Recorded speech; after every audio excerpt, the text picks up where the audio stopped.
Kepala Staf TNI Angkatan Laut Laksamana Yudo Margono mengatakan dalam perkembangan pencarian kapal selam Nanggala 402, sejumlah serpihan dan kepingan kapal ditemukan di beberapa lokasi. Menurutnya, serpihan dan kepingan tersebut diyakini merupakan bagian atau komponen yang melekat di kapal selam Nanggala 402. Dalam konferensi persnya yang juga didampingi Panglima TNI Marsikal Hadi Cahyanto beserta juga Kapolri, Kepala Staf TNI Angkatan Laut Laksamana Yudo Margono mengatakan bahwa dalam perkembangannya pencarian kapal selam Nanggala 402 di perairan Bali telah ditemukan serpihan dan kepingan di beberapa titik lokasi. Ia meyakini barang tersebut bagian komponen yang melekat di kapal selam Nanggala 402. Selanjutnya, ia juga menjelaskan bukti-bukti barang yang diduga dari kapal selam Nanggala 402 yang terapung bersama tumpahan minyak seperti oli dan juga barang-barang lainnya. Ia menambahkan bahwa selama proses pencarian ini pihaknya dibantu seluruh instansi terkait dan armada militer negara sahabat. Namun ia juga menyatakan mengenai batas oksigen para kru kapal telah habis setelah 72 jam hilang kontak.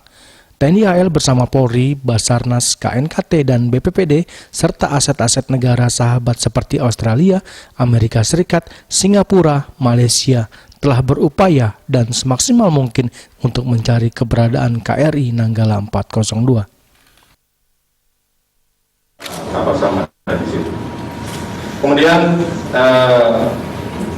pada beberapa hari lalu dan sampai hari ini tadi telah ditemukan beberapa kepingan dan barang-barang yang berada di sekitar lokasi terakhir kapal selam tersebut terlihat saat menyelam itu, yang diyakini merupakan bagian atau komponen yang melekat di dalam kapal selam, dan ini tidak akan terangkat keluar kapal apabila tidak ada tekanan dari luar atau terjadi keretakan di sebelum jok torpedo. Jadi bukti-bukti nanti akan sekarang bukti yang terapung bersama dengan kemarin yang saya sampaikan terjadi tumpahan minyak, kemudian oli dan juga barang-barang yang barang-barang ini adalah barang-barang milik KRI Nanggala,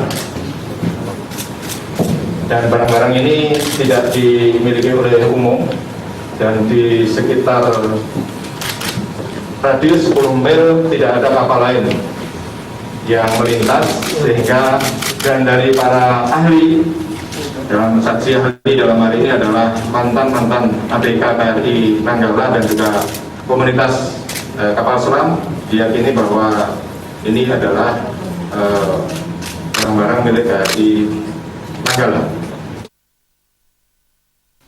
Dari Jakarta, Juli Suwarte dan Ketut Sumadiase melaporkan.